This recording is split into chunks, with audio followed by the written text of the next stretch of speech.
माझ्या कॉम्प्लिकेटेड रेसिपीजची वाट बघणाऱ्यांनो, आज काही कॉम्प्लिकेटेड रेसिपी मी बनवणार नाही आहे. कसं आहे ना, म्हणजे अख्ख्या घरावर माझंच राज्य असेल या असं म्हणणारी मी, ते राज्य थोडं आता कमी झालं आहे माझं.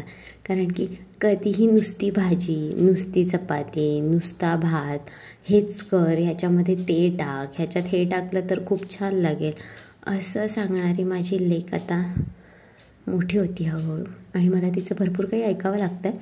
तर ठीक आहे, तर असाच एक नुसता पदार्थ मी बनवणार आहे, ज्यात फक्त नुसती कापाकापी आहे आणि ती डिशसुद्धा माझ्या आदूला नुसतीच खायला आवडते.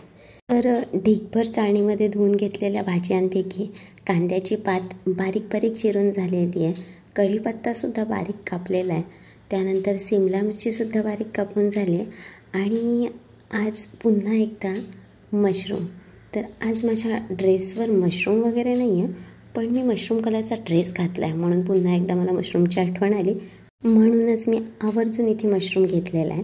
त्यानंतर बारीक बारीक चिरून लसूणसुद्धा घेतलेला आहे, मक्याचे दाणे, कोबी बारीक कापून झालेला आहे, बीट आणि गाजर किसून घेतलेले आहेत, सोबत कोवळं नारळसुद्धा. आता अग्निदेवतेला साक्षी मानून शेगडी प्रज्वलन करून मी कढई त्यावर ठेवली आणि तेलाच्या बंद बॉटलमध्ये बोर झालेलं तेल कढईमध्ये गेलं. एक एक करून भाज्या सॉटे करायला सुरुवात केली. हीच तर आहे रेसिपी. आपल्याला सॉटे करायचं आहे फक्त. जिरं टाकलं चवीला, मक्याचे दाणे, प्रत्येकाला सॉटे करण्याची वेळ वेगवेगळी आहे, म्हणून टप्प्याटप्प्याने ज्याला जास्त वेळ लागतो ते आधी, ज्याला कमी वेळ लागतो ते नंतर, असं करत करत प्रत्येक भाजीला एक एक करून परतवायला सुरुवात केली. अरे, प्रत्येक भाजीला स्वतःला परतून घेण्याचा अधिकार आहे आणि तो तिला दिलाच पाहिजे. कढीपत्ता मेन आहे.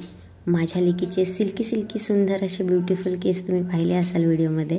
त्याचं खरं कारण तू कढीपत्ता खातेस आणि नेहमी खायला हवा, कारण ते केस तसेच सुंदर राहतील असं सांगितलं आहे. कारण तिच्या छोट्याशा मेंदूला बाळा तुझे पप्पा, त्याचे केस एकेकाळी घनदाट होते आणि ते खरंच ओरिजिनली खूप सिल्की आहेत आणि ते त्याच्यावर गेलेत असं काही कॉम्प्लिकेटेड मी सध्या तिला सांगितलेलं नाही आहे. तर ती कढीपत्त्याला गोड मानून फार आवडीने शोधून खाते, कारण तिला ह्या वयातही तिचे केस फार प्रिय आहेत. आणि अशा प्रकारे एक एक करून व्हायटमिन ए, बी, सी, डी, ई, एफ आणि पुन्हा एकदा ई म्हणजे FE आयर्न आणि असे बरेच काही व्हायटमिन ह्यामध्ये शिजत होते. हो, परतण्याच्या प्रोसेसमधून ते शिजण्याच्या प्रोसेसमध्ये गेले, कारण की त्यांना छानशी वाफ काढण्यासाठी मी थोडंसं पाणी घातलं. छानपैकी त्याच्यावर झाकण ठेवून एक वाफ देऊन मस्तपैकी शिजवून घेतले. काय विचार करताय, रेसिपी काय आहे? हीच तर आहे रेसिपी. झालं, आता फक्त 1-2 स्टेप बाकी आहेत. कांद्याची पात टाकली आहे मस्तपैकी आणि त्यानंतर थोडे इकडे एक तिकडे एक करून असं लिंबू टाकलं आहे मध्ये मध्ये पिळून, आणि असं छान चटपटीत लागण्यासाठी हे वरती किसलेले बीट आणि डाळिंबाचे दाणे. रेसिपी तयार आहे.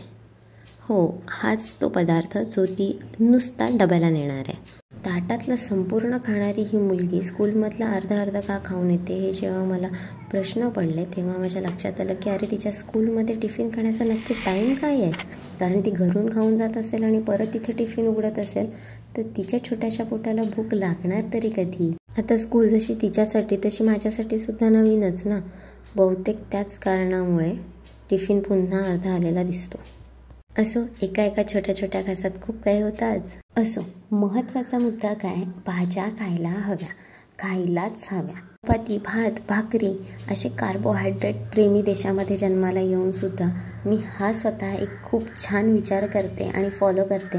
याबद्दल मी मला स्वतःलाच एक शाबासकी देते. चलो फिर बाय. ते सबस्क्राईब करायचं राहिलं असेल तर एकदा करून टाका.